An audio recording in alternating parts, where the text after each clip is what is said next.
On August 18th, 2024, the worst happened for the people of Connecticut's Naugatuck Valley. In one day, a small area of our state saw not just record rainfall, but once in a century levels of precipitation. The result, massive flooding, loss of homes, businesses, and properties, and for a few, a loss of life. For the last year, the community has worked to rebuild their lives one brick or board at a time. 12 months. 365 days, countless stories of resilience. This is Fox 61's look back at the storm and a look ahead to hope for the future. I'm really in shock. I've never seen this in 38 years that we've lived here. August 18th, 2024 is a day people in the Naugatuck Valley won't soon forget. Record floods no one saw coming washed away roads, bridges, homes, businesses, and lives. It was pretty scary and overwhelming. On our way back, we didn't realize it would be that bad, and we all started getting the warnings on our phone, and all of a sudden, at one point, we thought our car was going to float. Honestly, the whole road is just eroded away. You don't see anything, and just the water is rushing down. Before, honestly, it looks like a lake right now, but it was just like a creek, a small little, flow of water, and that leads out, and now everything is just flooded. It's a story of loss, but also one of community, heroism, and resilience. Oxford got sucker punched yesterday and then taken out at the knees. That Sunday, a series of storms joined forces, dropping more than a foot of rain onto the unsuspecting Naugatuck Valley, causing rivers to swell and waters to rise. Many were forced out of their homes, grabbing what they could.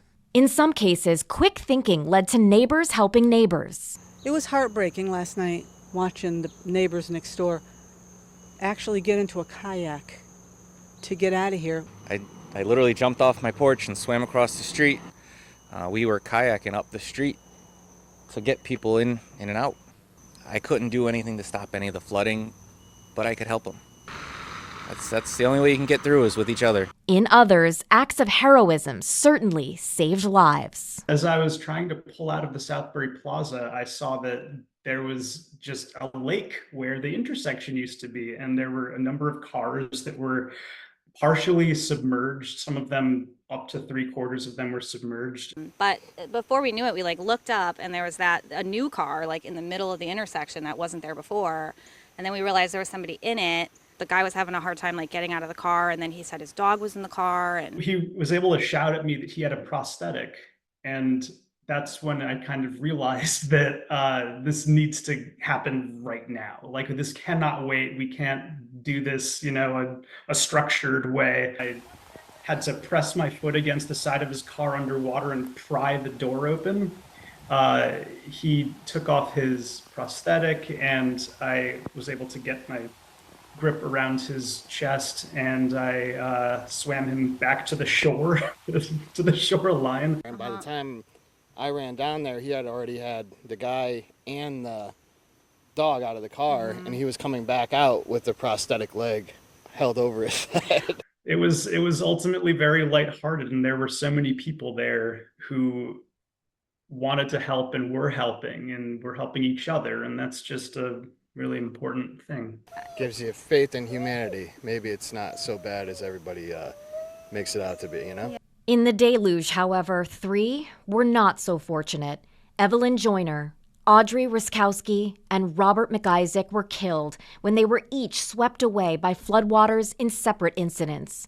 One very nearly rescued by a firefighter who nearly lost his own life in the effort. They were doing their very best to try to save her. And then I jumped up and ran out to try to help pull him in. The poor guy was blue. He didn't look good, and finally, it was he was able to come to. It was a joint effort between a lot of different people.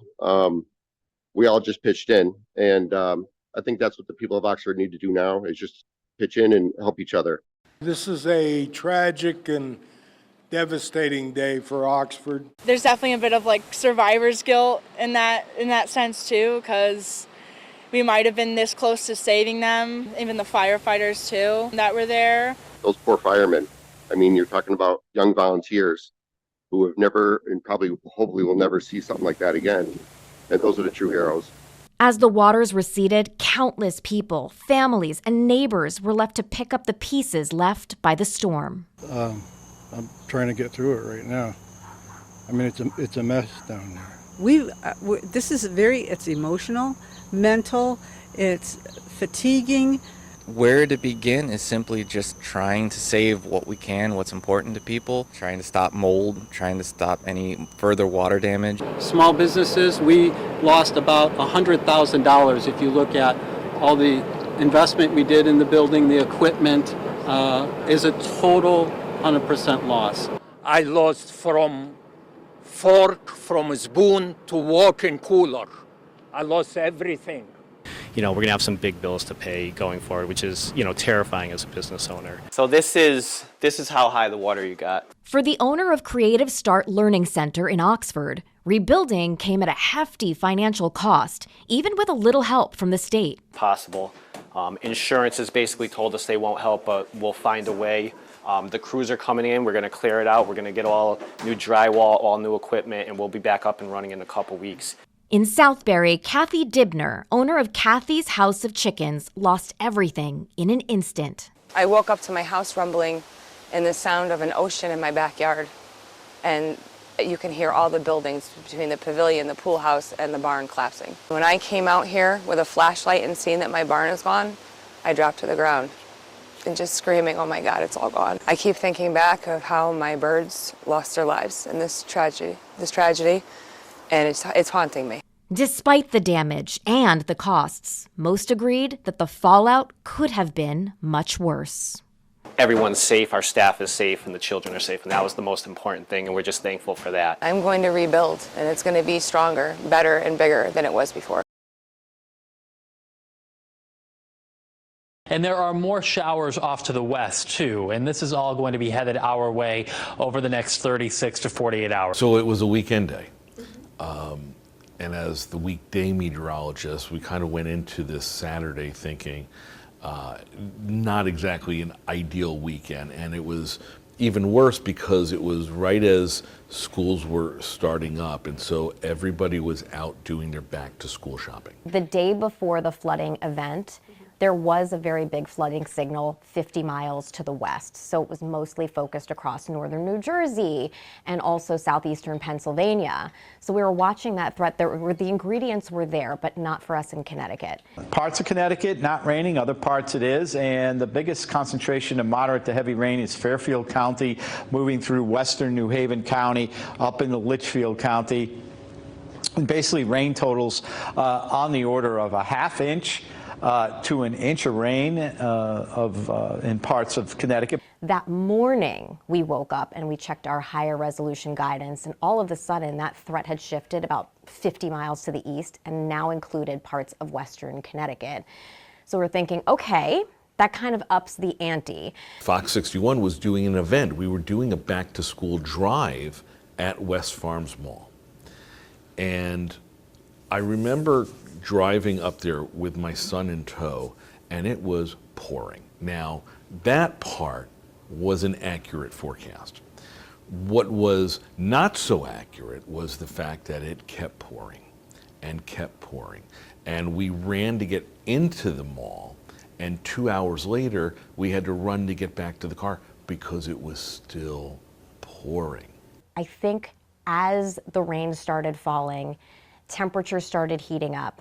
That's when the National Weather Service went, uh-oh, no, this is a Connecticut event. But I got the radar out on my phone, on the app, and I noticed just this deluge of rain that was still over West Hartford that stretched down into the Naugatuck Valley. Now, even at that moment, what I'm not thinking of is widespread flooding. What I'm not thinking about is rushing water from a river that is taking out houses in the process. I'm thinking it's a lousy day. The situation is dire as floodwaters are relentless. Vehicles trapped, homes damaged, roads entirely washed away. They did end up issuing flood warnings and then eventually a considerable flood warning, which is one step up, and eventually a flash flood emergency, which is something that I can only remember happening maybe twice for us here in Connecticut. It is extremely, extremely rare. And this certainly was an unexpected situation, but it is a serious one. This is a small scale thing that we were not ever going to be able to perceive with the technology that we have now. It's impossible to forecast it. You know that there's going to be torrential rain. You know that there is the possibility for some isolated parts getting an obscene amount of rain. But where, how long, how much, even the best meteorologist is going to come up short on that one.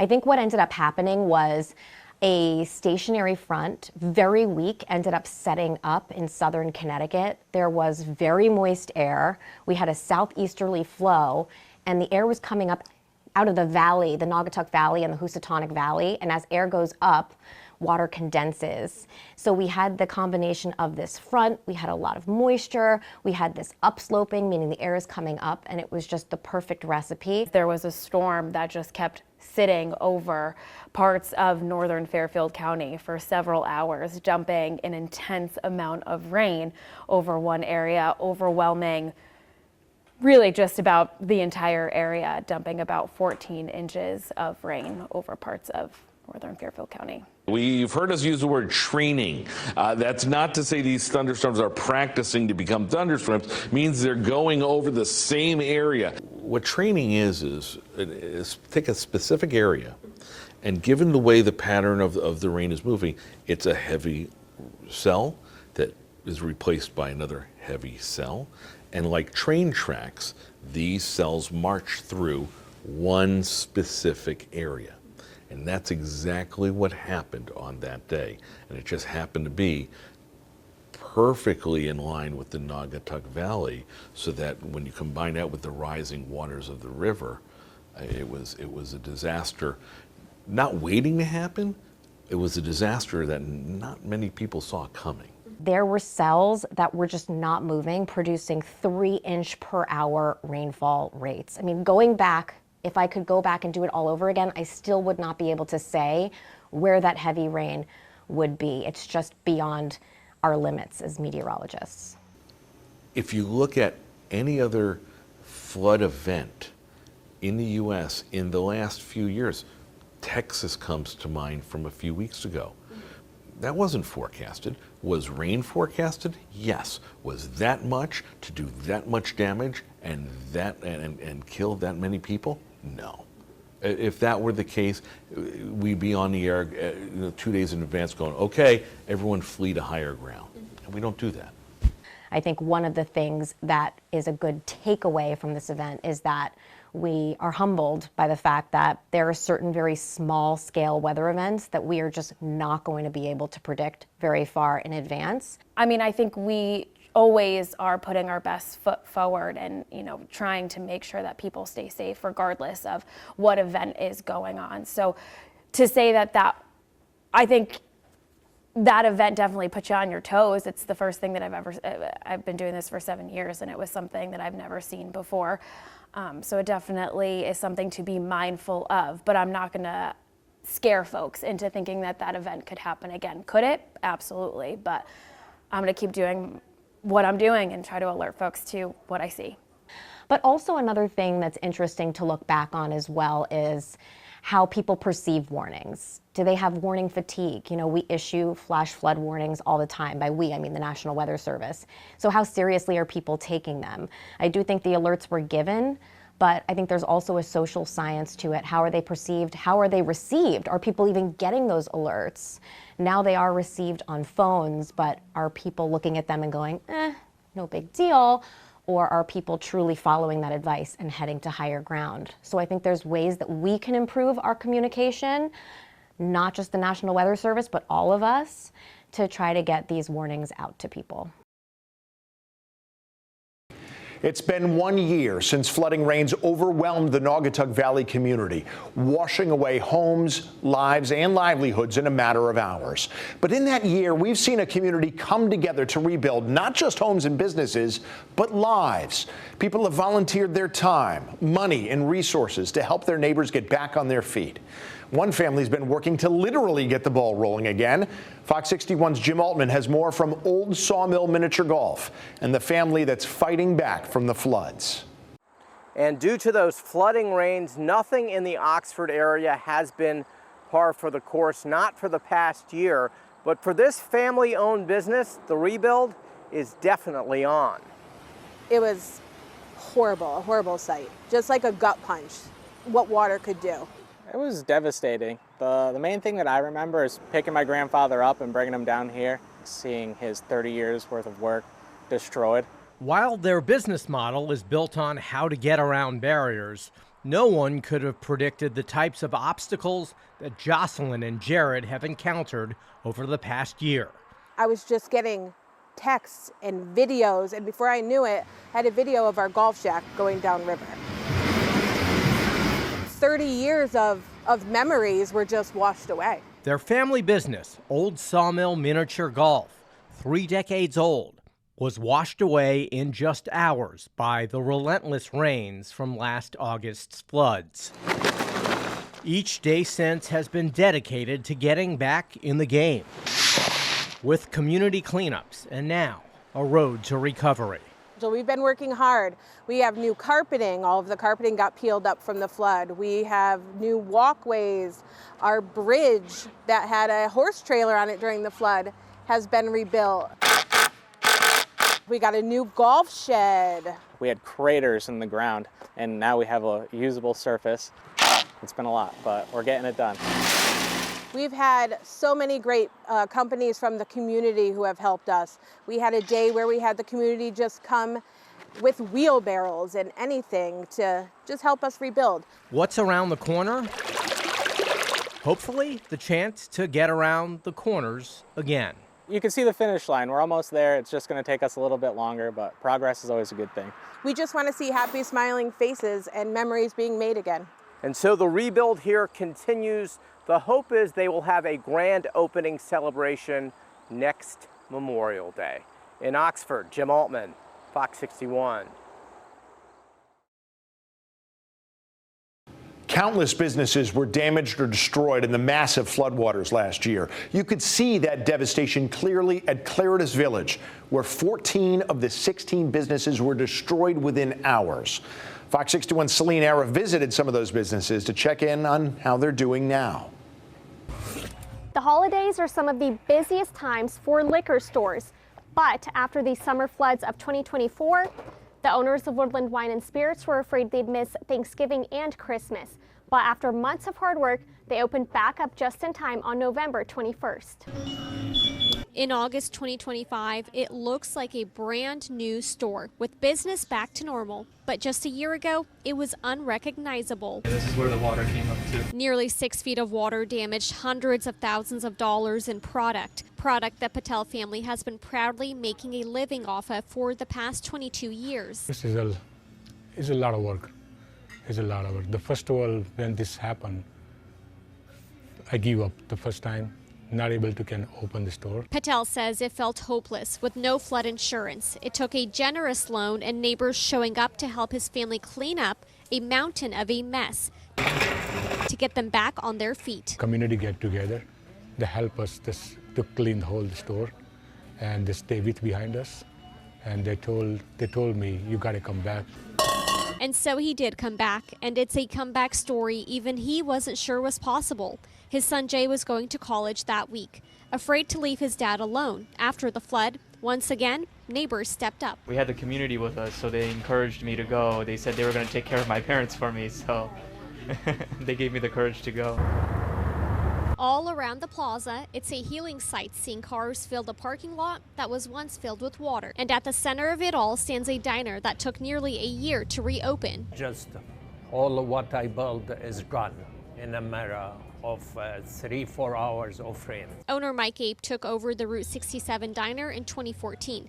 It was all he ever wanted to do. That's my life, my dream. I love it since day one. But he almost lost that dream in one day. It didn't happen overnight, but he brought the diner back and also brought back the original staff, who say it's now better and bigger, about 50% bigger, with more space to share coffee, meals, and stories, including his flood story that you can see on the walls of the rebuilt diner. What has made me happy, again, is my favorite customer, people, when they come in here and they just say, wow. It's a small word that makes the large amount of hard work it took to reopen all worth it for Mike Ape. And at the end of the day, it's that small town spirit and that grit that comes with opening and reopening a small business that made for one large comeback story here in Seymour. In a full circle moment, the Route 67 diner set their grand reopening for August 18, exactly 1 year after the floods. You can find more information about their future plans on their Facebook page. Reporting in Seymour, Celine Air, Fox 61.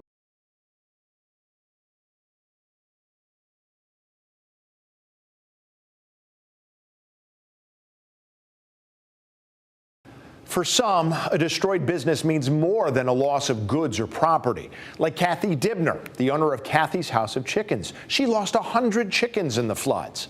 After that day, Kathy vowed to rebuild everything from the ground up. And while she has made great progress this past year, that day that changed her life still haunts her. After catastrophic floods in 2024, Kathy's House of Chickens is still a shell of its former self. After that day, Kathy vowed to rebuild everything from the ground up, and while tremendous progress has been made, the day that forever changed her life still haunts her a year later. The birds are really hot. And they're molting. This year, fresh faces grace the coops at Kathy's House of Chickens. So with there being a lot of roosters, I imagine it's very loud in the morning. It is loud, yeah. Even though some of the breeds are new, These are white Langshans.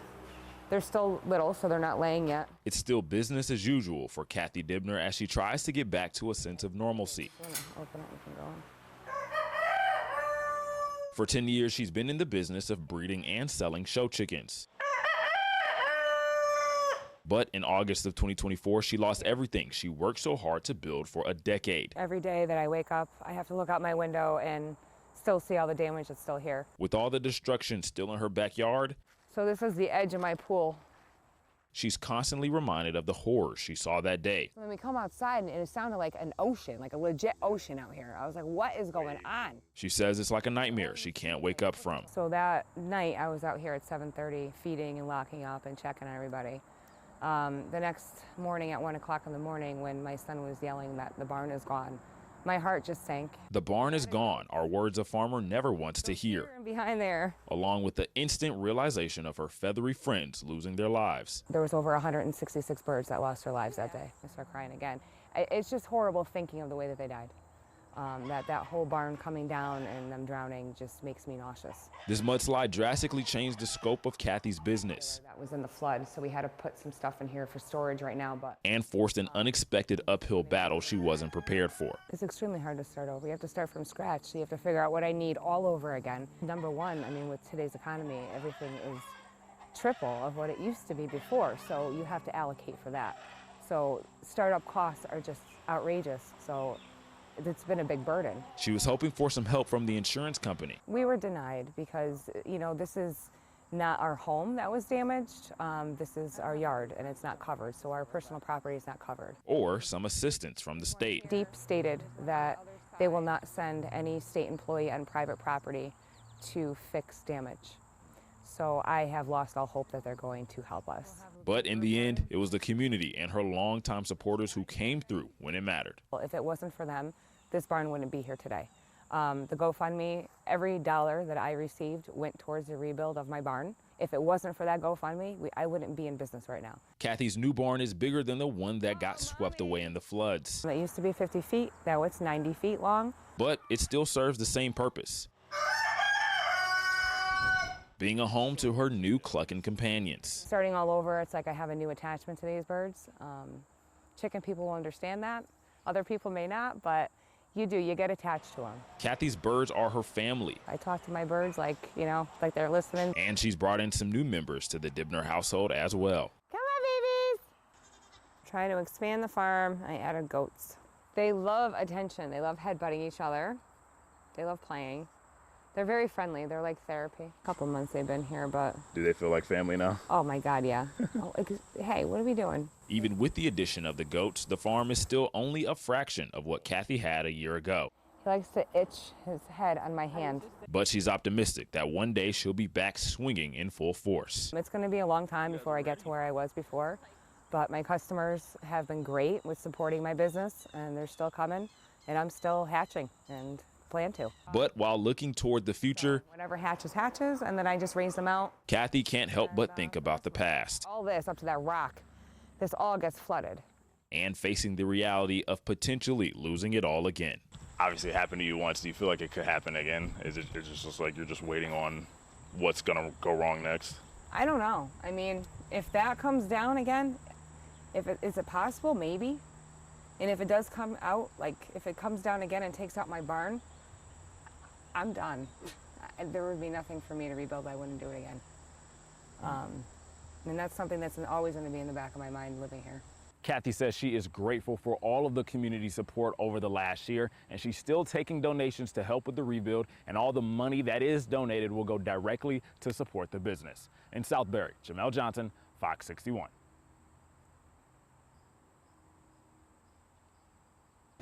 It wasn't just businesses that were washed away in the floods. Roads and yards throughout parts of Connecticut virtually disappeared in the waters, leaving neighbors and town leaders with little to build back on top of. Fox 61's Tim Latow takes us now to one of the hardest hit areas for an update on the race to rebuild and secure funding. Last summer, 4 hours of rain caused nearly $50 million worth of damage in the town of Oxford. Neighbors say the 8 Mile Brook rose 4 times higher than it ever had before, carving out hillsides and ravines like this one and leaving stretches of roads in disrepair. We have lived in Oxford, in this house in particular, for 63 years. So we are definitely locals that have seen all kinds of things, but nothing like the flood. Eugenia Purcella has enjoyed her house and property on the banks of the 8 Mile Brook in Oxford for decades. But now her front yard is about half the size it was. I still had yard when I went to bed that night, and when I woke up, it was gone. 16 inches of rain in a 4-hour window poured doom across multiple towns in southwestern Connecticut last August, slicing through the land, roads, and even homes. I was up to my waist, and I looked over at Route 67. It looked like the Colorado River going right down the middle of the road. Town of Oxford First Selectman George Temple knew he and his staff had a long road ahead to get the pavement patched up. It was just, it was a very lonely feeling.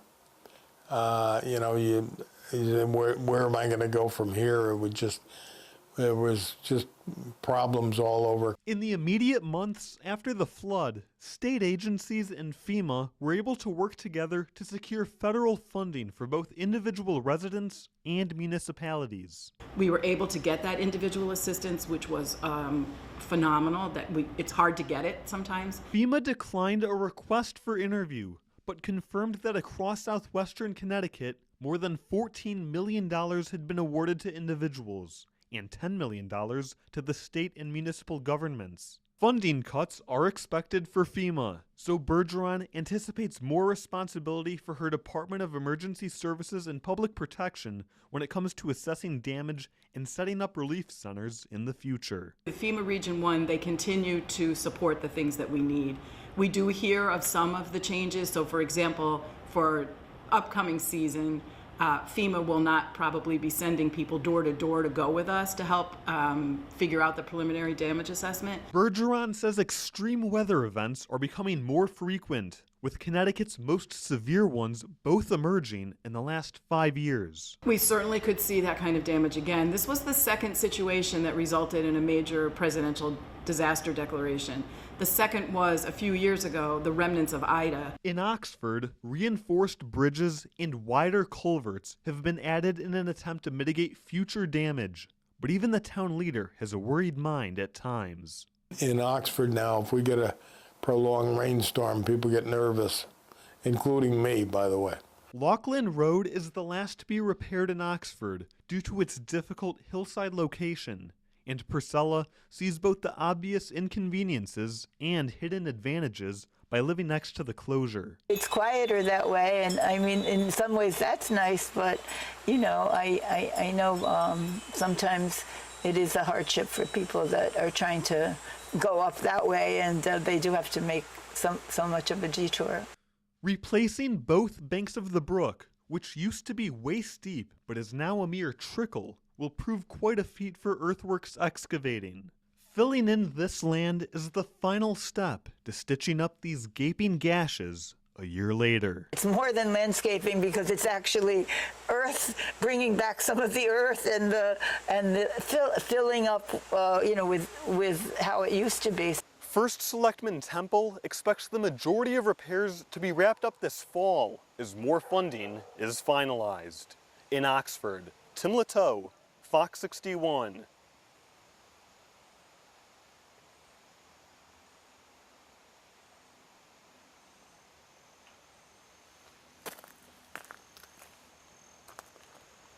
When the floodwaters came rushing through the Naugatuck Valley last year, they didn't just destroy homes, they destroyed lives. Families left with nothing, no help, and no coverage. Fox 61's Raven Blue has more on flood insurance, who gets it, who doesn't, and the real cost of being unprotected when disaster strikes. After the 2024 storm flooded the Naugatuck Valley, many homes were either destroyed or damaged. And because so many did not have flood insurance, homeowners were left with a massive bill to rebuild what they lost. And even with that, many are opting to stay uninsured. It's there, they see it, they watch someone's home literally be pushed away in Connecticut just by the water, and they get nervous. And then they go, let me react to this, and then it just kind of gets pushed to the side. For too many, the realization came once the floodwaters receded. Flood insurance wasn't included in their homeowners' policies, so the burden to get their homes back to what they once were fell entirely on them. People get their policy, they open it up, they look at the premium, and they go, oh my, and tuck it away. I don't think they're really understanding that flood is something that's not on there, and that's why we're pushing for these carriers, like where you open up your policy and right where it is, it will stamp you are not covered for a flood. One of the people who lost their home is Emily Brish. She spoke with Fox 61 4 months after the floods, after she found out it would be cheaper to rebuild her home instead of repairing it. But even with the new home, she says because the house is not in a flood zone, she is unable to get flood insurance. In a message to Fox 61, Brish says, quote, the only option would be insurance through FEMA, which is $10,000 a year. As you can imagine, I never thought I would be able to afford doubling my mortgage with the rebuild and increase in property taxes to come, let alone tack on another $10,000 a year for flood insurance. Flood insurance can run thousands of dollars a year, and that's a price that many simply can't afford, especially after the financial hit they've already taken. Brish says she also had to, quote, take out a large loan from the SBA in order to rebuild on top of our original mortgage. For families like Brish, whose homes were lost or damaged in the floods, the road to recovery was filled with financial struggle. But even then, many homeowners continue to opt out of getting flood insurance, some because they don't believe floods like the one in 2024 will happen again. Just thinking, I don't live near an area where this should happen, it could happen. And that is the biggest reason why we're talking about this, because I think every person that was in Connecticut where this happened to them didn't think it could happen to them. Danielle Brown, board chair of Big I Connecticut, an association for independent agents, says homeowners need to educate themselves on what their homeowners insurance covers and how much it would cost them to add flood insurance. See what options and what is available, because $10,000 versus losing everything is awful. And I understand people are like, the biggest thing with flood is you have to pay it in full, and it's a huge expense. So you could have someone who has a $700 policy versus someone that's at 10,000, but it might be different if they move to a private market. So putting everything together and getting an idea of what that is so they can budget for it. According to FEMA, the state only saw a 0.3% increase in properties being covered through the National Flood Insurance Program compared to the previous year. But if you are thinking of waiting until the last minute to add flood insurance, think again. There is a 30-day waiting period before your home is covered. They always will do something where there's a wait period, so you're not just looking to add coverage while a storm comes through and cancel coverage after the flood's done. In the past 15 years, the Naugatuck Valley has seen 3 major flooding events in 2011, 2023, and 2024. According to a study by the National Resource Defense Council, Connecticut homeowners pay the highest flood repair costs nationwide, averaging more than $283,000. In the Naugatuck Valley, Raven Blue, Fox 61.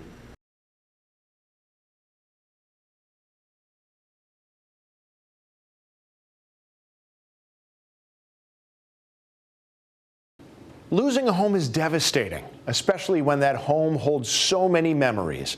But one mother found herself watching hers be destroyed twice, once by the floods and then by construction crews. Still, as Fox 61's Stefan Reels learned, she has found strength in her community. It was just over 3 years ago when Randy Marcusio bought her dream home for her and her son Riley to live in. It used to stand right here in the town of Oxford exactly 1 year ago. And 1 year later, its absence serves both as a heartfelt and haunting memory for the Marcusios. Like a leaf in the water, along 5 Mile Brook in Oxford, the voices of the past year Come here.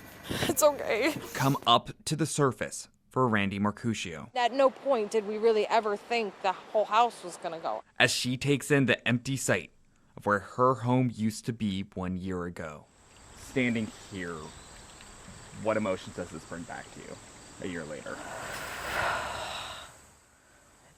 It's bittersweet. I do get more of a sense of fear and some anxiety because it was pretty horrific. When did you know that this wasn't like another storm? The water had risen to a level I had never seen before. And not only that, it was moving so fast.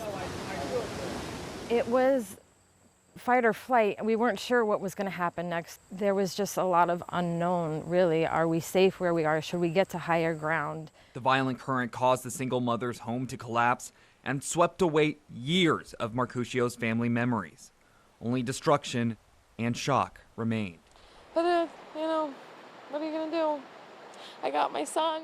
Left with almost nothing, Marcusio salvaged what she could from the shell of her former home, all while the community rallied by her side. They're all helping each other, making sure we're all good. Some people are letting them stay at their houses. In between the heartache, miracles began to shine. Marcusio's son's sonograms, once thought lost, were found down the stream on a beach in Westport. The story resonated across the web, as more than $200,000 were fundraised through GoFundMe to help the ER nurse land on her feet.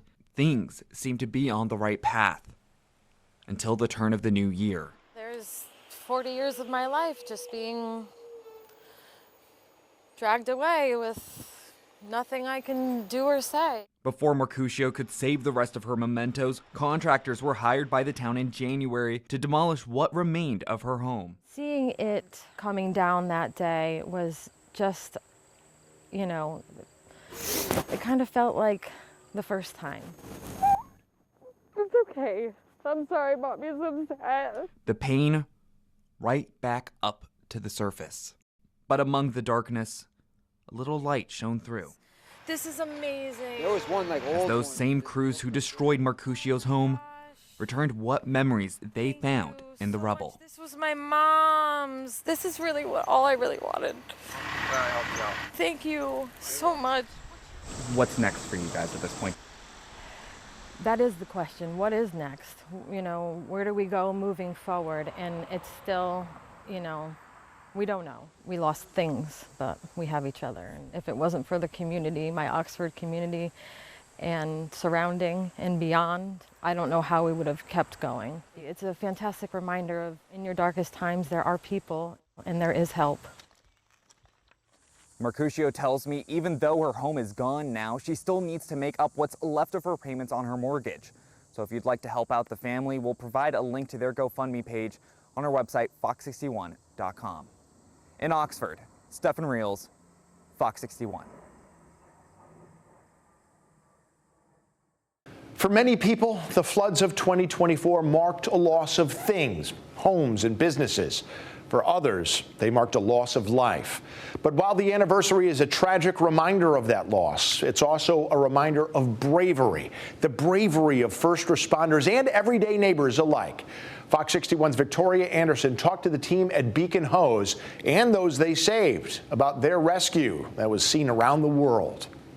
Beacon's Hose Firehouse is home to heroes who last year made the water rescue seen around the world, using just a ladder and some hope to save lives. What was supposed to be just an ordinary forecast. My partner and I made a comment on the way home about the rain. And, we were getting those weather alerts. Almost a year ago today, where you could see there's a lot of action going on.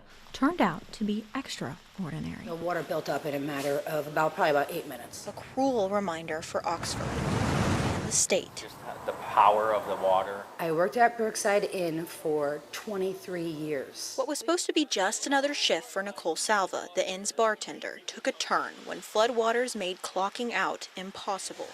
I'm in the building. I told them exactly, there's 18 of us. I have somebody handicapped. We gotta get out now. The team at Beacon Hose was luckily in the area. We were fighting time. There was only one option. And Cal says, yeah, I think we can set our ladder truck up and we can extend the ladder out and go across this torrent of water. Cal Brennan, Beacon Hose deputy fire marshal and the man with the plan, had not only a duty to serve, but a few promises to keep. He said, Nicole, it's Cal. I says, Cal. I started crying. That's when I started crying. And I started crying because it's a familiar person. I says, get me out of here now because I'm coming for you. Cal and Nicole worked out a plan to get all 18 customers, staff, and a dog across the running water, thrashing cars, dumpsters, and debris under their path. The whole time, Cal thinking of another promise at home. She was pregnant and not happy. What were her words, if you could say them? You have a child about to be born. Get off that ladder. It was after the fact. Both promises kept. His son is now about to celebrate his first birthday with Dad, and Nicole is still serving smiles in town. And I got partway up, Cal was standing on the ladder, partway between getting to the top of the truck and the platform in the river. And he said to me, I told you I was coming for you. The story of Beacon Hose's heroics traveled quickly, with the video going viral overnight. This is it? This is it. Calls from all over the world on that. We got phone calls, emails, I mean literally from England. But now, a year later, it's not the attention, but the prevention that they take with You them. can never be over-prepared. This business, we what-if things all the time to try to be prepared. And what may be remembered as a day of heroism for most, they're beyond heroes. Beyond. Is just another day for the team at Beacon Hose. Again, it's nothing that we really talk about. It's something we do. And we have the full heroic rescue video on our website at fox61.com. Reporting in Oxford, Victoria Anderson, Fox 61.